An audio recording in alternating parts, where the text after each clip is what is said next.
Santa Misa. Siguiendo la encíclica del Papa...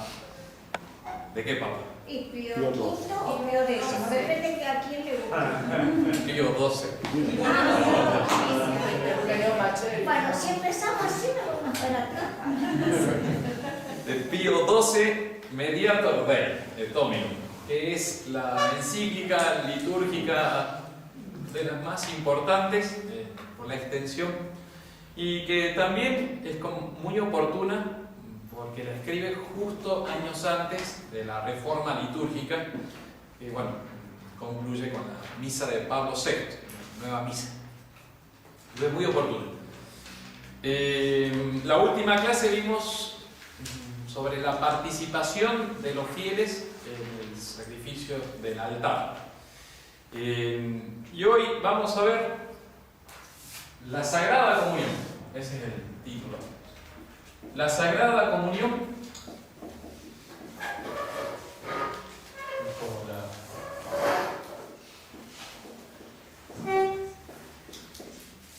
La participación del sacrificio eucarístico. Ese sería el título de la charla de hoy.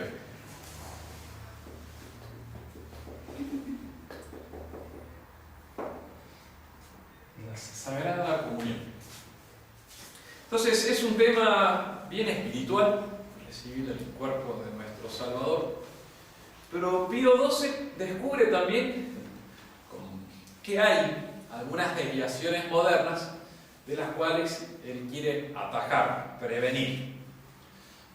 Se pone medio apologético. Que vamos a ver, después concluye en la nueva misa, se ve esa influencia que él dice, atención, cuidado. Tiene entonces la conferencia de hoy tres partes. La comunión del sacerdote como parte esencial del sacrificio eucarístico. La segunda parte es la comunión de los fieles y la tercera es la acción de gracias, siguiendo la encíclica. El augusto sacrificio del altar termina con la comunión del divino manjar. Esa es la introducción a toda esta parte de la Sagrada Comunión. El augusto sacrificio del altar termina concluditur, dice el término latino, con la comunión del divino manjar. Y la palabra manjar está muy buena. En latín. Dapis. ¿Quién sabe latín de aquí? Nadie fue allí. Francisco Pepe. Sí, pero eso saben.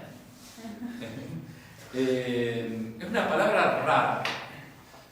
De hecho, dicen los diccionarios de etimología, es de obscuro origen. Y significa el manjar que se come en los sacrificios. Está utilizado por los autores clásicos latinos, Virgilio entre otros, que cuando utilizan la expresión dapis, femenino de tercera declinación, significa eso que se comía en un sacrificio. Y con eso da toda la tónica de la melodía, la nota predominante de toda esta parte de la comunión. Estamos recibiendo el fruto, el manjar, el banquete de un sacrificio. Buenas noches. Comemos una víctima, sería o una hostia. Esa es así lo introduce Pío XII. Bienvenidos. Entonces, la misa termina, el augusto sacrificio del altar termina con la comunión del divino manjar. Sin embargo, como todos lo saben, para la integridad del mismo sacrificio se requiere solo que el sacerdote se nutra con el manjar celestial y no que también el pueblo se acerque a la Sagrada Comunión. Ahí ya empieza a ponerse apologético el Papa. Dice, bueno, miren, lo importante es que el sacerdote comulgue. El pueblo es altamente recomendable, lo va a decir ahora posteriormente, sí, que comulgue, pero atención, con que comulgue el sacerdote ya está lo esencial. ¿Y por qué se pone así? Que es como que está diciendo, no nos importan los fieles. No, es que hay un error que está por detrás de todo esto. Es el error de Martín Lutero, el heresiarca de la época de la Reforma Protestante. Él desprecia la misa celebrada en privado, la desprecia. Dice que es ilícita, que está muy mal, que atenta contra la cena del Señor. Si estuviese aquí en las misas a la mañana, que hay uno celebrando a la izquierda, otro a la derecha, otro que está celebrando en el altarcito que tenemos entrando al priorato, se desmayaría el Lutero. Ahora que venga el seminario estamos pensando en usar todos los altares también, ¿no? Donde está el Sagrado Corazón, pues, son muchos curas, entonces va a haber misas por todas partes. Y todas misas privadas, o sea, sin fieles, está celebrando solamente el sacerdote. Y eso Martín Lutero lo consideraba algo malísimo. Entonces la Iglesia, ya desde el Concilio de Trento, advirtió que eso es un error, que la misa celebrada en privado tiene inmenso valor y que no hay que despreciarla. Pío se lo va advirtiendo y lo pone en un contexto muy, muy actual, nuestro. Dice Pío XII: están fuera, pues, del camino de la verdad los que no quieren celebrar el santo sacrificio si el pueblo cristiano no se acerca a la sagrada mesa. Hoy por hoy, con toda esta crisis de la escuela modernista, hay sacerdotes que, si no hay pueblo fiel, como que pierde sentido la celebración de la misa. Entonces dice, bueno, yerran estos, los que, dado el caso que no dice fieles, no celebran la misa. Va a insistir en otra parte que va a recordar que el derecho canónico pide que haya un acólito en la misa, que responda en nombre de la Iglesia. Además también tiene razón, así, si uno se olvidó algo, o pasa algo y el sacerdote se desmaya, tiene que estar una persona. Por eso no quiere que haya misas que no haya acólitos. Por eso, cuando estamos celebrando en privado, no sé si han visto que a veces, si hay jóvenes que saben acolitar, se acercan. Nosotros se lo agradecemos porque no podemos celebrar. Debería haber alguien presente. Entonces, recuerdo, sí, es conveniente que es el derecho canónico que tiene que haber un acólito. Bien. Pero dice, bueno, cierran los que, si no hubiese fieles, no celebran la misa. Pero es peor aún, los que afirman copiosamente que aquí no se trata solo de un sacrificio, sino del sacrificio y del convite de la comunidad fraterna. Y hacen de la Sagrada Comunión, recibida en común, como el punto culminante de toda la ceremonia. Ahí se puso, está tocando un punto muy, muy sensible. La misa, ¿es sacrificio, solo sacrificio? ¿O es sacrificio y también cena fraterna? No, ahora pregunta. Es solamente pregunta retórica, para que ustedes se pregunten, pero no respondan.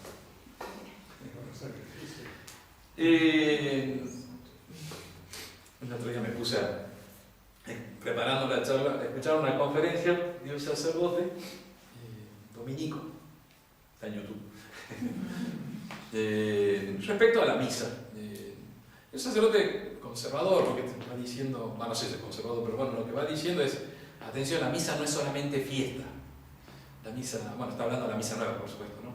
La misa no es solamente fiesta, es fiesta, pero es también fruto de un sacrificio, y dice justamente.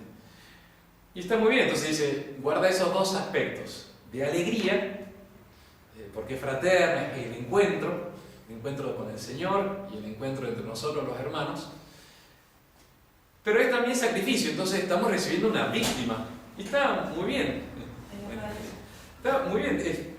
o sea, sí, pero pone a pie de igualdad, son sacrificio y cena. Y Pío II está diciendo, no, es un error de lo que consideran sacrificio y cena fraterna. Es fuerte, ¿eh? Usted dirá, no, es un detalle. No es un detalle.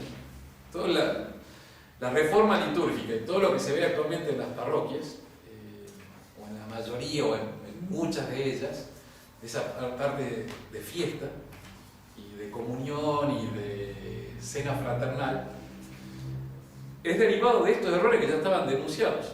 Muy bien. Afirma entonces copiosamente que aquí no se trata solo de un sacrificio, sino de sacrificio y convite de la comunidad fraterna. Y por eso hacen de la Sagrada Comunión, recibida entre todos, se lo ponen como elemento esencial, que todos comulguen, que se acerquen todos, o en la mayoría en común, lo ponen como punto culminante de toda la ceremonia. Es un momento así, álgido. Captiose asseverant eic agi non de sacrificium solum modo, dice el texto latino. Capciosamente afirman que no es solamente sacrificio, sino que es sacrificio y convite. Bueno, va a refutar esta teoría haciendo como un nuevo repaso de lo que es la Santa Misa. No le puedo preguntar a Gonzalo qué es la Santa Misa porque no. Pero usted sí, Teresita. ¿Qué es la Santa Misa? Lo dijo bien, la renovación del sacrificio en es la incruenta inmolación de la divina víctima. Eso sería la misa. Inmolación. Incruenta. ¿Por qué incruenta, Ezequiel? Porque es cruel, ¿no? O algo dolorosa. Porque no tienes sangre. Cruento es así, con derramamiento de sangre. Incruento es que, justamente, como nuestro Señor murió, y murió una sola vez, el Viernes Santo, no vuelve, la muerte no lo vuelve a dominar, va a decir San Pablo.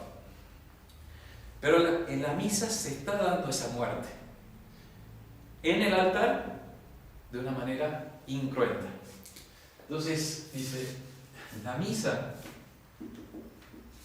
es la incruenta inmolación de la divina víctima.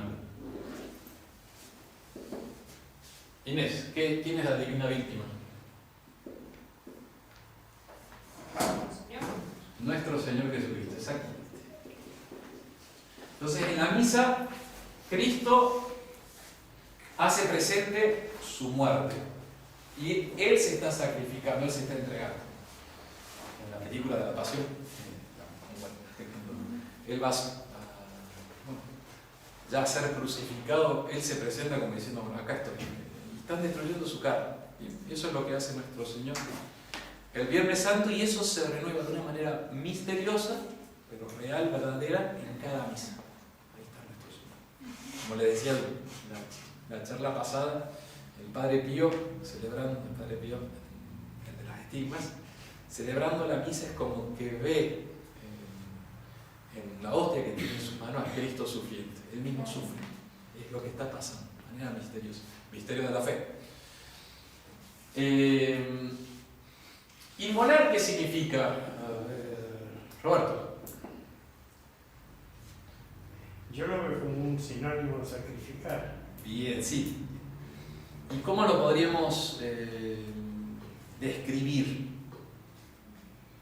Puede ayudar a su cosa. Yo sé que usted lo va a ayudar. Siempre es Eneaca ayuda a su esposo. Y se destruye la víctima. Destruye, muy bien, aniquila, se inmuta, se cambia, se destruye. Se ofrece. Y bien, ya estamos ahí sumando otro elemento. Pero inmolar significa especialmente destruir. ¿Sería sinónimo de holocausto? Sí, el holocausto es una inmolación también. Pero inmolar es, se inmoló, se mató, o sea, lo mataron, se entregó, pero con muerte, con destrucción, con aniquilamiento. Y ahí está lo principal. Eso, dice Pío XII, se da cuando se produce la doble consagración. Por una parte, el pan se convierte en el cuerpo, la carne de Cristo, y por otro lado está el vino que se convierte en la sangre de nuestro Señor. Esa carne y esa sangre separada son signos de muerte. Es una carne que no tiene sangre, que se ha derramado hasta su última gota de sangre. Está sacramentalmente, como podemos decir, significando muerte. Eso lo veíamos, estoy haciendo un repaso de la clase sobre la naturaleza de la misa. Eso lo vemos, Pío XII lo vuelve a repetir. ¿Pero por qué lo está repitiendo? Porque está diciendo, el punto culminante de la misa es la inmolación, es la doble consagración. Es cuando el sacerdote eleva la hostia y después eleva el cáliz, cuando suenan las campanitas. Ahí se hace presente nuestro Señor, Inés. Cuando levanta,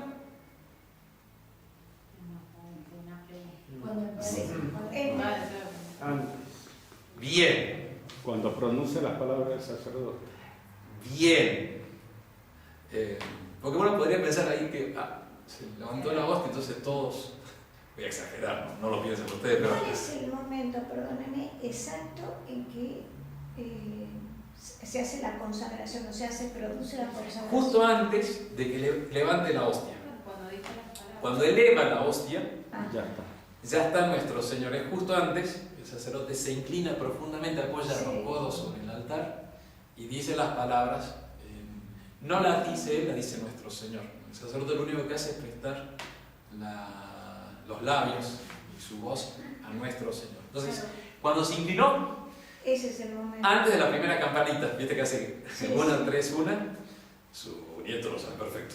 Mejor que usted, me parece. Eso sí le explico. Porque está rezando el rosario. Entonces, cuando se eleva, porque uno podría pensar en una visión medio protestante, que es cuando todos como que hacemos un acto de fe en que ahí está nuestro Señor, Cristo está en ese pan. No.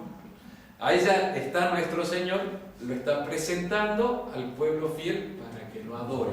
Y cuando ya se elevó, es que justamente el sacerdote ya está ofreciendo a nuestro Señor, digamos. Buena pregunta, es que está bien la pregunta porque vamos avanzando a lo que quiero llegar es las tres partes de la misa. Lo vamos a hacer ahora. Un sacrificio tiene tres momentos o tres partes, que es el ofrecimiento, la inmolación y la comunión. Entonces, por eso que también Paula dijo lo del ofrecimiento, que está relacionado con el sacrificio, pero no es el momento de la destrucción, es cuando se consuma el sacrificio. Entonces, tres partes o tres momentos del sacrificio.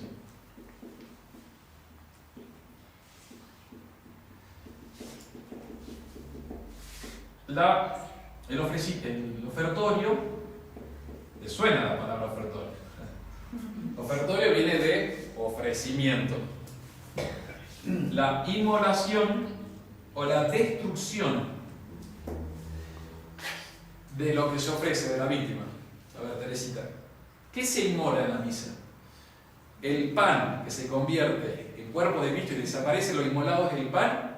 No, Cristo que... Muy bien. La carne de nuestro Señor, o sea, su muerte, su humanidad. Eso también en la misa nueva, con el ofertorio, cuando dice te ofrecemos este pan, es el fruto del trabajo del hombre que se convertirá en el cuerpo de nuestro Señor. se da a entender también que es el pan y nuestro trabajo que se está convirtiendo, y es lo que se inmola. Y cuando lo que realmente se inmola y se ofrece en la misa es nuestro Señor, la divina víctima, no el pan y no el vino. Bien, el ofertorio, inmolación y finalmente la comunión. Bueno, si ustedes han visto nuestras misas, cuando son rezaditas sin comunión a los fieles o dándole la comunión solamente al acólito y sin sermón, ¿cuántos minutos duran? Aprox. Toda la misa. Toda la misa. Toda la misa. 40. 20, 25 minutos. Sí, 30. más o 30 menos. minutos, media Nos hora. enseñaban en el seminario que viene de Monseñor Lefebvre que la misa debe durar 30 minutos. Sí, sí. La misa privada. Desde que se pone el amito, no sé si saben qué es eso, hasta que se saca el amito. Ad amitum, ad amitum, 30 minutos. No hay una Desde que se pone el primer ornamento hasta que se saca el último. No hay una regla que dice que de amito a amito tiene que ser por lo menos 20 minutos. No, Yo la vi una vez, pero no estoy seguro de que. no, 20 me parece un poco demasiado corto. A veces los fieles se quejan, padre, ustedes rezan muy rápido, no lo podemos seguir. En latín, ¿verdad? Teníamos también esa. Monseñor Lefebvre decía, mire, celebre la misa, tiene que acostumbrarse a celebrar en ciertos tiempos, porque la misa es una acción pública, no es una devoción del sacerdote que para rezar con más unción y más piedad puede durar una hora y cuarto. Ustedes se quejan a veces con el Padre Pío se va a 3 horas. Entonces decía 30 minutos. Si ustedes controlan los tiempos, fíjense en qué minuto es la doble consagración. Habitualmente es a los 15 minutos, justo a la mitad de la misa. Con eso nos explicaba en el seminario que es el punto culminante de la misa. Comienza con el ofertorio, la destrucción de la víctima se da sacramental, por el signo sacramental, por la doble consagración, se da en el momento de las campanitas, y después viene la comunión, que sería la participación del cuerpo de nuestro Señor, de la víctima. Con eso queda muy claro, como dice Pío XII, miren, el sacrificio eucarístico por su misma naturaleza es la incruenta inmolación de la divina víctima. ¿Qué está diciendo?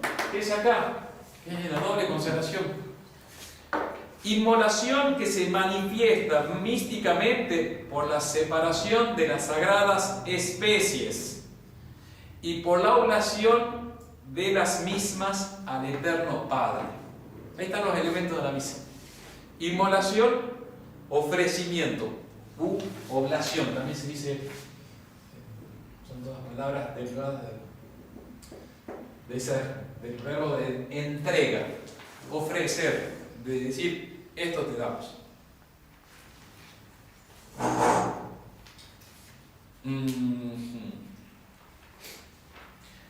La Sagrada Comunión, el tercer momento del sacrificio, atañe a la integridad del sacrificio. Claro, no se puede celebrar la misa sin comunión, sin que el sacerdote comulgue.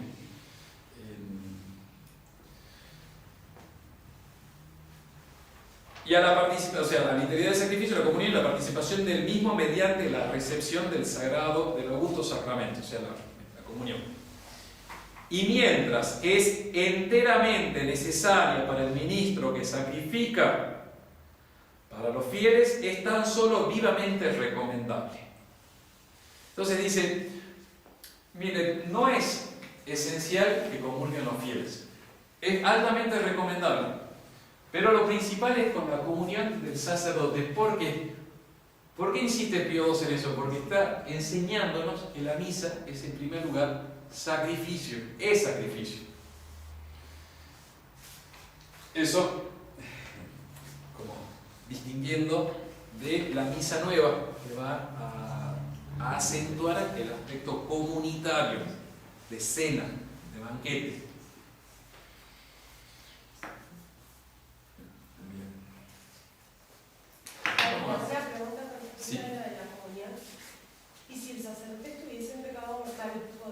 celebrar la misa? Eso nos enseña en el seminario. Sí, no puede celebrarla. Nadie puede comulgar el cuerpo de Cristo si está muerto. O sea, si está muerto espiritualmente, bien por el pecado grave. Entonces, enseñaban los libros de moral que por si hay circunstancias no pudiese confesarse, tiene que hacer un acto de contrición para celebrar la misa. No se puede acercar. Y tampoco sería un error también el que el sacerdote diga no puedo comulgar y queda sin comunión. No, hay que unirse a la divina víctima. Es para que realmente se signifique el sacrificio, porque la comunión es unirse a aquello que ha sido aniquilado, muerto, inmolado en reemplazo de uno. Entonces, uno debería ser el que está siendo sacrificado por nuestras maldades, también por la adoración que merece nuestro Señor. Uno mismo se debería inmolar, pero como no se puede, uno ofrece a otro. Pero una vez que lo ofreces, vos te unís a la víctima, la comes, para unirte diciendo yo quisiera hacer esta hostia, me uno por la comunión. Padre, por eso es que, o sea, no tiene sentido ni siquiera que, por ejemplo, si el sacerdote está en pecado mortal, bueno, no diga, bueno, se lo doy a los fieles, no, o sea, aún así no se cumpliría, digamos, no habría misa. No, sí.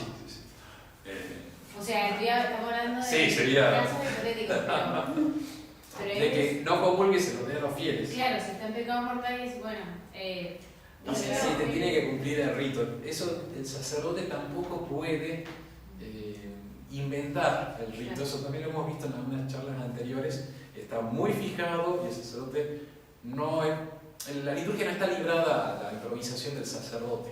A diferencia de la misa nueva que sí. Libre interpretación y así. Sí, y que está hecho a propósito. Eso está en los libros. Dice, rezará esta oración o una oración que en el momento le surge. No en la misa, sino en otros ritos litúrgicos se señala siempre explícitamente o esto, o vos fijate. También la universidad del padre no está sujeta a ningún cambio. No, por eso, si se dieron cuenta, nosotros los sacerdotes podemos variar la voz, la velocidad, de más viejito, los padres jovencitos, nosotros no somos así. 2 minutos, pico, ya.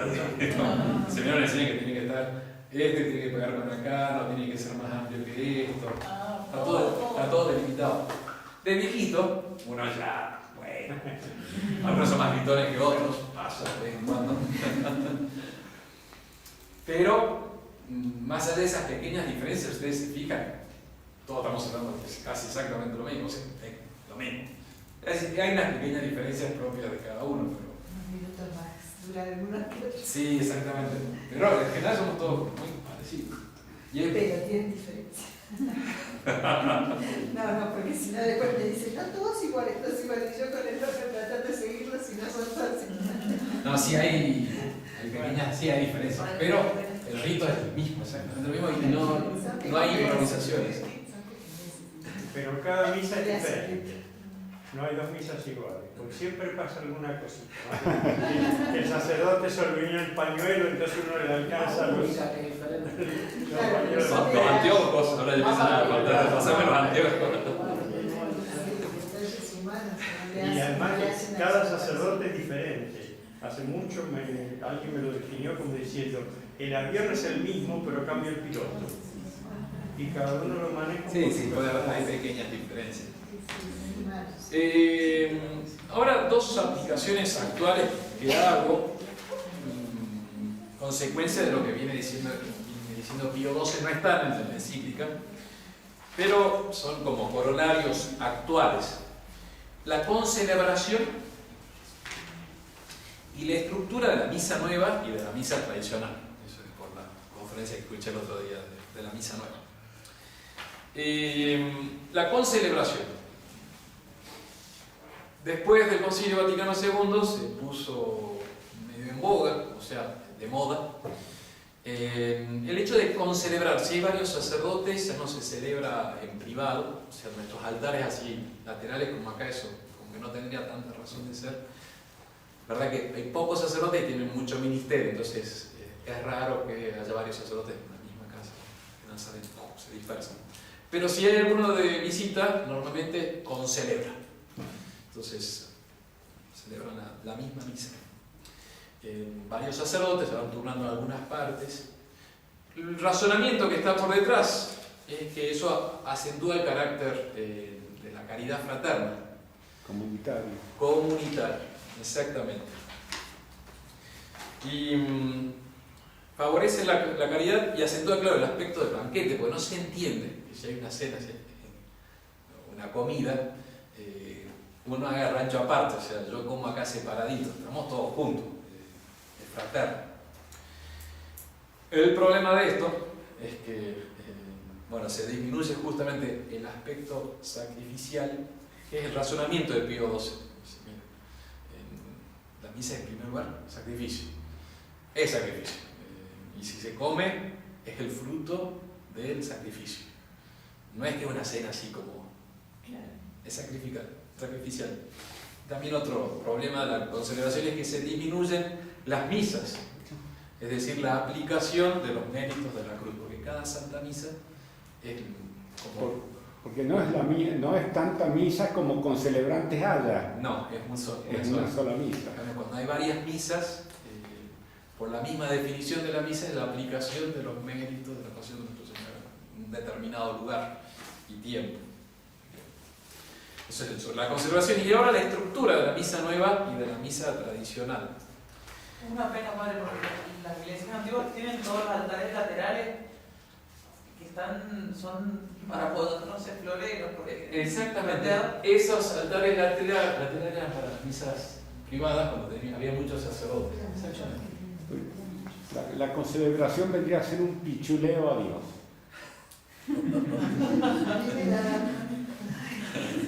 Así de lejos los sacerdotes. Eso es del latín, padre, ¿no? Exactamente. Pichuleo. La palabra de origen me ocurre.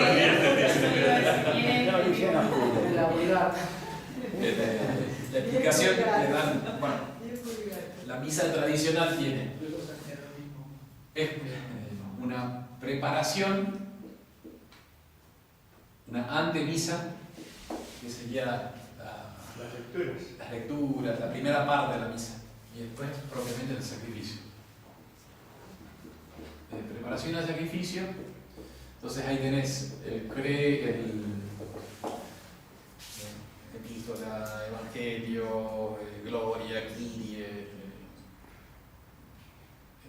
confiteor, el sermón también, y después lo que es propiamente el sacrificio, que forman estas tres partes. Entonces como que hay una unidad en la misa tradicional. Lo primero te ayuda a prepararte a la misa, haciendo actos de fe en nuestro Señor Jesucristo, en el misterio que se está celebrando. Te empieza a preparar, pero después concluye la misa. En el esquema de la misa nueva ya hay dos liturgias. Los que han ido a misa o han escuchado o han estudiado lo saben muy bien. Está la liturgia de la palabra y la liturgia de la Eucaristía. Entonces, la primera palabra, liturgia o banquete también es lo que lo llaman, de la palabra. De hecho, tienen una importancia muy paralela. De hecho, nosotros hay misas que no predicamos. Yo de chico, de joven sacerdote, empecé a predicar cada misa que había fieles. Cuando había más de 4 fieles, yo lo heredé del padre dominico, lo reemplacé en Córdoba, entonces por eso sí lo predico. Pero no es siempre. En la misa nueva es muy común que tiene que haber el comentario, no puede haber una misa celebrada sin sermón. Porque se está dando importancia a esto, la liturgia de la palabra, es la presencia de Cristo por la palabra. Y después está la liturgia de la Eucaristía, sí. Donde no hay sacerdotes, esa liturgia de la palabra la hace cualquiera. La celebración de la palabra. Exactamente. La hace un acólito, un diácono sí, o un catequista. Sí, y también a veces lo he visto que... Es doloroso. Sí, Incluso cuando hay un padre también lo... Y la primera parte de la liturgia de la palabra no se hace en el altar, se hace en los dos ambones laterales. Claro. Eso. No se sube. Ahí justamente se ve que son como dos momentos.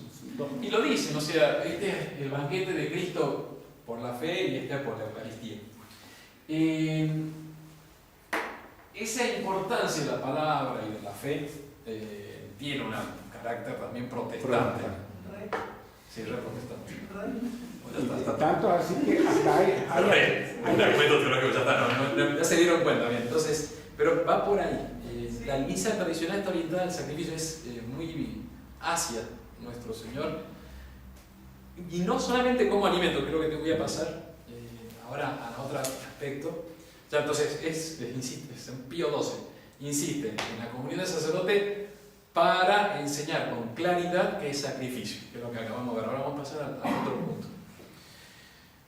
Nada más leo el párrafo de introducción porque justamente da un palo bastante importante a todo el movimiento litúrgico que está haciendo el Pío XII. Está diciendo atención a ustedes, que después a los 15 años lograron lo que querían y bueno, cambiaron. Pero estaba diciendo atención con eso. Pero después ya llega la parte espiritual. Vamos a ver. El párrafo de transición es: así como la Iglesia, en cuanto maestra de la verdad, se esfuerza con todos los medios por defender la integridad de la fe, del mismo modo, cual madre solícita, los exhorta a sus hijos a participar con interés y frecuencia de este máximo beneficio de nuestra religión. Entonces, es el párrafo. Está muy bien. Como madre y maestra de verdad, dice atención a los errores, lo que acaba de decir. Pero ahora ya pasa a hablar como madre solícita de la importancia de recibir la comunión. Pío XII presenta la comunión como fruto o participación del sacrificio. No solamente como un alimento, sino como decir, me uno a la víctima sacrificada, inmolada. La Eucaristía puede ser considerada en la teología como sacramento o como sacrificio. Eso ya me parece que ya lo he dicho en el curso. La Eucaristía, el misterio de nuestro Señor en el altar, sacramento del amor, puede ser considerado como sacramento o como sacrificio.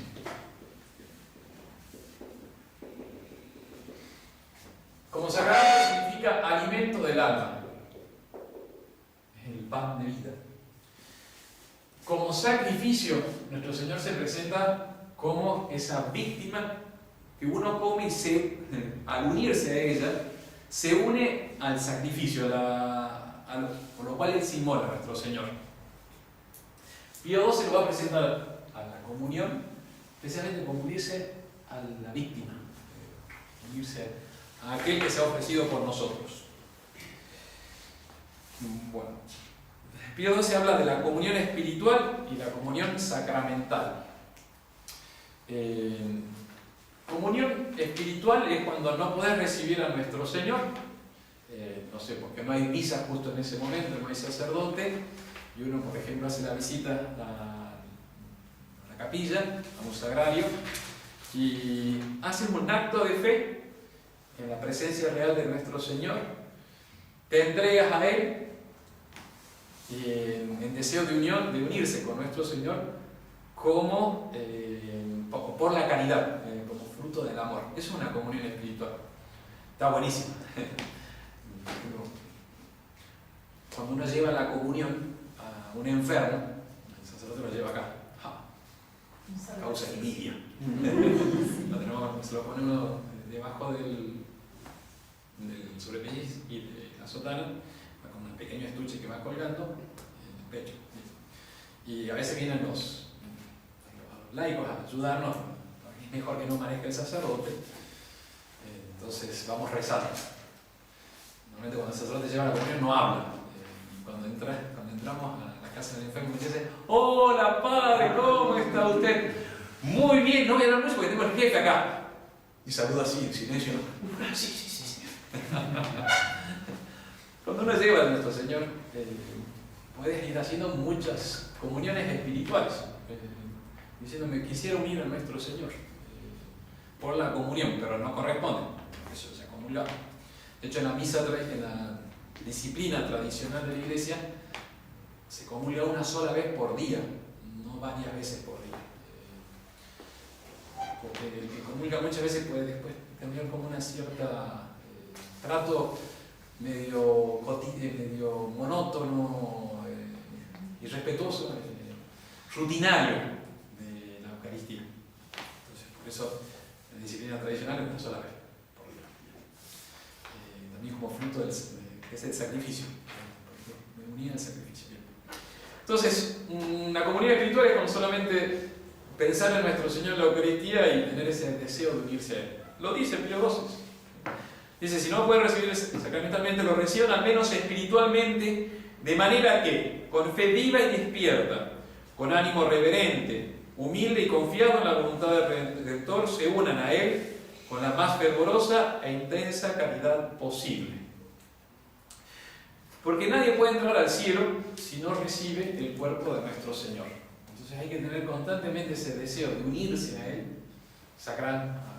ojalá sacramentalmente, si no se puede espiritualmente, para estar unido a aquel que es salvación, que es mediador.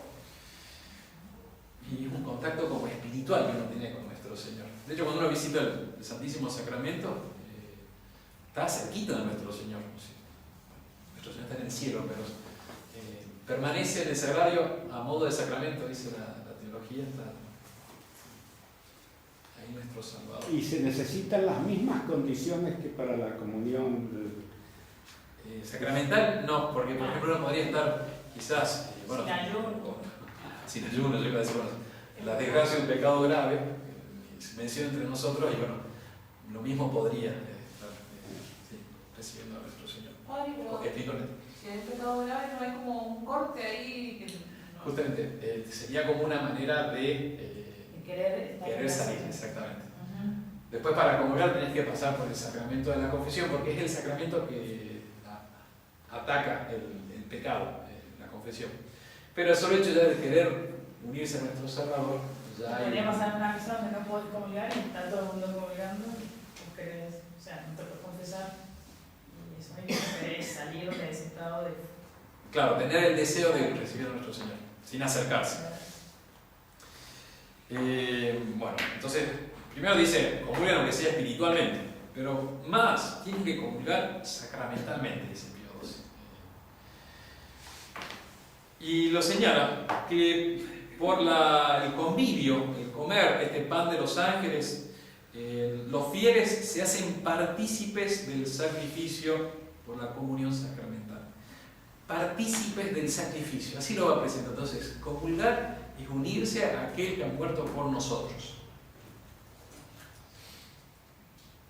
Y así pueden sentir en sí, experimentar los frutos de la redención, en la oración que se reza en el Tantum Ergo, para que puedan sentir los frutos de la redención y experimentarlo en sí. Para eso nos unimos a Cristo en la Eucaristía, para que su muerte se haga nuestra. Bueno, ¿y por qué hay que comulgar? Porque nuestro Señor nos lo manda, tomad y comed. Es una orden. Hay que comulgar. Tomad y comed. Haced esto en memoria mía. También nos mandó. También Trento, lo recuerda Pío XII, dice, Trento insistió que era bueno que en cada misa los fieles se acerquen a la comunión.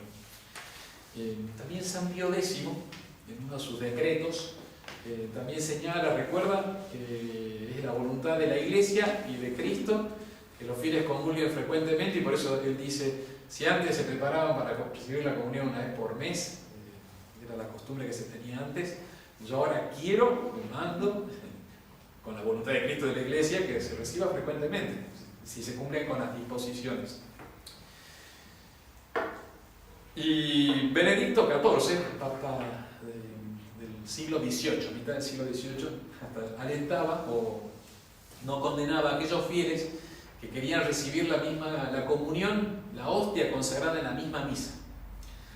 Me estoy metiendo berenjenal con esto. ¿Qué pasa? ¿No? En las misas, muchas veces, en la misa que celebramos acá, se da la comunión del copón que está guardado en el sagrario. Y Benedicto XIV, ya hace como 3 siglos atrás, decía, miren, si quieren recibir la comunión, bueno, si los fieles, si se dan las circunstancias, pueden, y hasta deseable que reciban la comunión de la hostia que ha sido consagrada en esa misa.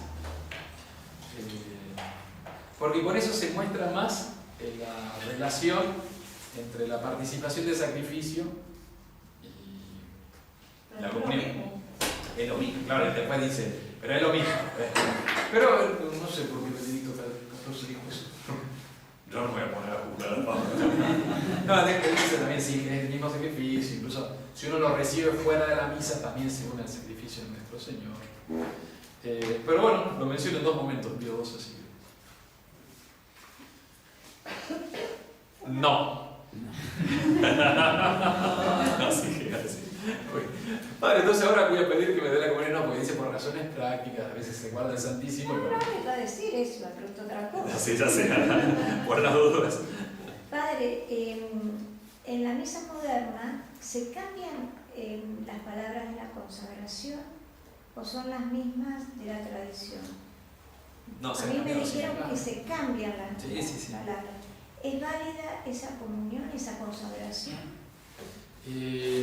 En el ritual, en el libro litúrgico que fue publicado con la Misa Nueva, en 1969, si el sacerdote sigue el texto que está expuesto en el misal y tiene la intención de hacer lo que hace la Iglesia, consagra válidamente.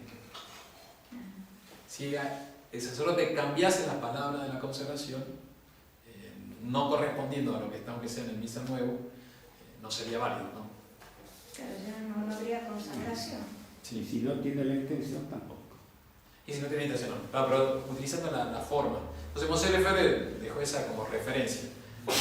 La misa nueva, si el sacerdote hace todo lo que está puesto ahí, no es que la compartan, ¿no es cierto? De hecho, Mosè Lefebvre dice que no es buena esa misa, pero sería válida, eso sí, si corresponde, si sigue lo que está en el texto escrito. Ahora cambian, porque hay mucha libertad, lo que decía. Entonces a veces dicen, escuché en algunas partes,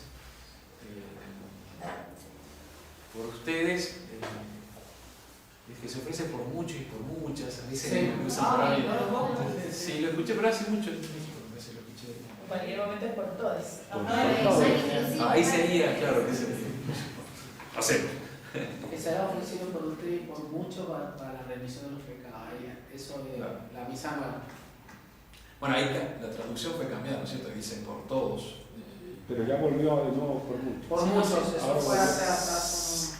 En la conferencia episcopal No fue el año de la fe, italiana, cambiaron la palabra. sí, 2007 o 6, 2006 me parece, final 2006, cambiaron la palabra, por Benedicto XVI. Pero la conferencia episcopal italiana rechazó el cambio y seguían usando el Tutti. Y de hecho, yo, no sé, hace unos años pasé por el Vaticano y ahí también decían Tutti. Es la misma cosa del que te mandó y no. Es como de la cuarentena y el Olivos. Bueno, Pío XII señala que hay que tener un hambre insaciable de Cristo, de Jesucristo. Entonces, que los fieles deberían acercarse a comulgar hasta diariamente, hasta diario, dice, recibir el cuerpo de Cristo.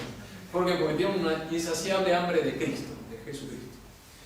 Y les dice a los sacerdotes, miren, ustedes tienen que provocar a las almas que han sido encomendadas a ustedes ese hambre.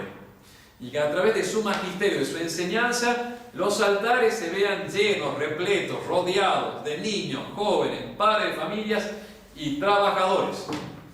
De niños que vengan y ofrezcan su inocencia a la hostia inmaculada.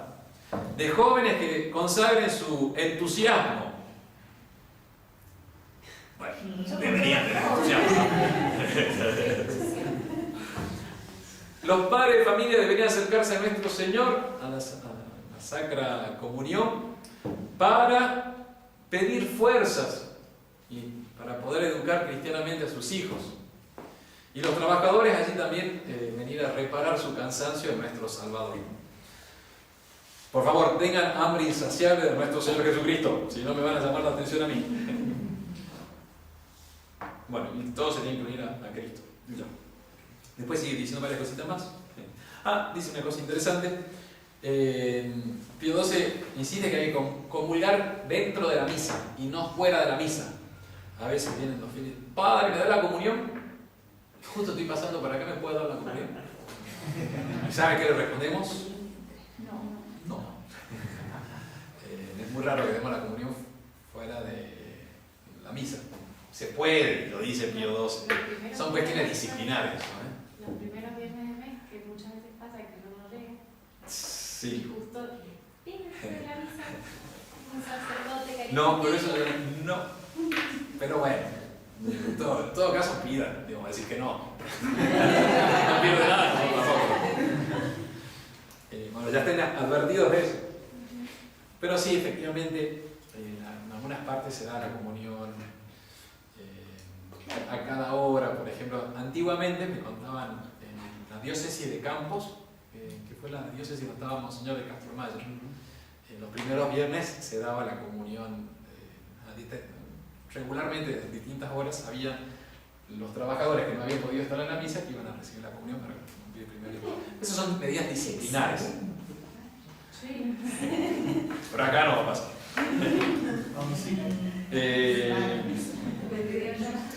Y una cosa interesante también, esto es un corolario actual, no es lo mismo la comunión espiritual que la comunión sacramental. Porque se vio ahora con el tema de la cuarentena, no sé si recordarán que pasado 1 o 2 meses de la cuarentena estricta, 20 de marzo, una campaña mundial de católicos que pedían a sus obispos que le devuelvan la misa. Por favor, devuélvanos la misa. Entonces empezaron en Alemania, en distintas partes del mundo, acá en Argentina también. Y me acuerdo haber escuchado a algunos obispos argentinos, uno me parece de San Francisco, provincia de Córdoba, diciendo, tiene un canal de YouTube, diciendo, medio enojado, enfadado, diciendo, nos están acusando de esto, y al fin y al cabo puedan recibir a nuestro Señor espiritualmente.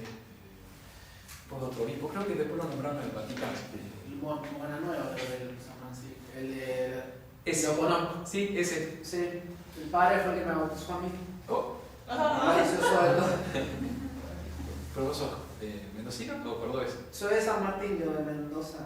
Pero son todos oriundos de mi pueblo, San Martín. Era de San Martín, vecino, casi vecino. Tiene ese apellido italiano, sí. Bueno. Padre, la misa no hace la comunión espiritual cuando es el momento de la comunión, la señora que ayuda agarra el micrófono y dice, bueno, para todos los que no pueden comulgar, vamos a hacer la comunión espiritual. Ay, sí. La reza todo el pueblo, digamos, previo a la... Pero como que se disiparan en el mismo momento, digamos. Claro, para los que no pueden, eso está bueno porque sería antes, ahora ya no. Me acuerdo en Salta se decía, antes de la comunión, cuáles eran los requisitos para acercarse a comulgar. Recordamos que para acercarse a comulgar no hay que tener pecado grave. Y ahora, muchísimos se acercan a comulgar sin haber confesado. Bueno, por eso que... Los fieles no tienen que ponerse las manos así. En algún momento de la historia no existió eso. ¿En la misa tradicional? Sí, que se ponían la mano así, los que estaban en pecado mortal y que no podían... Uy, qué vergüenza. Que no podían ser absueltas por una situación de vida, digamos. O no sé, eso. Esas son cosas disciplinarias que dicen en alguna parroquia. Dejaron esa línea, no sé. Pero no es lo mismo la comunión sacramental y espiritual, porque eso de equipararlo, de poner al mismo nivel sacramental y espiritual. La espiritual se hace cuando no se puede recibir la sacramental. Pero nada que ver, o sea, es la fuerza de Cristo que viene por el sacramento y un contacto físico, podríamos decir.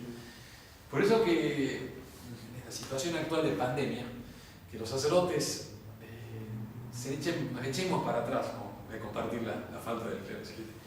nos echemos para atrás diciendo, bueno, que los fieles se santifiquen por comuniones espirituales y confesiones espirituales, no es nada, no es lo mismo. El sacramento es sensible, tiene que estar Cristo mismo, es una fuerza que viene de nuestro Salvador mismo. Bueno, por eso nada que ver. Son los protestantes que tienen toda una visión más espiritual, espiritista, no sé cómo decirlo, de una espiritualidad desencarnada, en que es como que yo me confieso directamente con Dios y yo me uno con nuestro Señor. Por eso claro, la liturgia de la palabra también. El cristiano, el católico es, como tenemos una religión de un Dios que se ha hecho carne, también la religión tiene sus signos sensibles que van santificando en esta economía del Verbo encarnado. Pero con eso, con la misa no se protestantizó toda la iglesia, o sea, habrá un resto fiel que no, pero los sacerdotes terminaron siendo como pastores evangélicos. Entonces, la gente que es católica, digamos, el común de la gente común y sencilla, tienen el lenguaje de la confesión directa con Dios sin pasar por el sacramento de la confesión, o sea, todo protestante. Con el tema de la pandemia también pasó eso. Dijeron, bueno, los sacerdotes no pueden salir a los sacramentos, bueno, que haya un acto de caridad perfecta con nuestro Señor y le cedo confesión, con eso ya sirve. Lo cual es cierto, si uno está perdido en el desierto y no tenés sacerdote, sí, uno quiere pedir perdón a nuestro Señor, hace un acto de contrición perfecta, no es tan fácil, pero en todo caso, un acto de amor a nuestro Señor, arrepentimiento y detestación de sus pecados, con el deseo de la confesión, ya estaría nuestro Señor volviendo al alma. O sea, si no se muere, esperemos que va a ir al cielo. Pero no es perfecta. No como y regla quiero decir, no es como regla general, porque es otro nivel. Demos gracias a Dios que tenemos sacerdotes. Porque uno cuando se confiesa con los sacerdotes, bueno, sabés que el otro te está juzgando. Claro. Nosotros también los sacerdotes nos confesamos con otros sacerdotes. Yo me puedo autoconfesar. No me perdonaría jamás. No, yo salame que soy. Me decía yo porque se parejo. Pero es otro el que te juzga. La Iglesia Católica tiene toda una economía de salvación a través de los sacramentos, es decir, a través de signos sensibles, externos. No es una relación directa, a través de la mediación de Cristo Salvador. Bueno. Pero padre, es muy tremendo eso, porque de verdad se pierden seguramente muchas almas por culpa de los sacerdotes que no están en el confesionario, no están dando los sacramentos como corresponde. Sí, hay mucha se ahora que pedir turno. Son las escuchas, se llama el confesionario. Pero voy a terminar. Acción de gracias. Termino con la acción de gracias muy cortito. Dice Pío XII, es un error gravísimo, no gravísimo, no dice la palabra gravísimo, pero es un error no dar acción, no agradecer a nuestro Señor después de la comunión. Porque nuestro Señor va a aumentar el caudal de gracia que da al alma, mientras mayor disposición encuentra en esa alma. Entonces, el comulgar y inmediatamente salir de la capilla, bueno, a veces que nos queda otra porque el trabajo o X circunstancias, pero lo habitual sería, terminado la Santa Misa, los ritos, quedarse un tiempo de recogimiento, o sea, de estar como encerradito, los ojos cerrados, por decir así, agradeciendo a nuestro Señor que ha venido al alma, identificándose con los sentimientos que nuestro Salvador tiene. Bueno, ahí está explicando. Muy bonito, dice, se puede hablar con nuestro Salvador de corazón a corazón, se tiene una familiaridad con nuestro Salvador en la comunión y la acción de gracias, cuando uno se queda hablando con Él. Se pueden tener los mismos sentimientos, vivir por Él y permanecer en Él. Bien, y ahí terminamos. Entonces, ¿alguna pregunta? Si no doy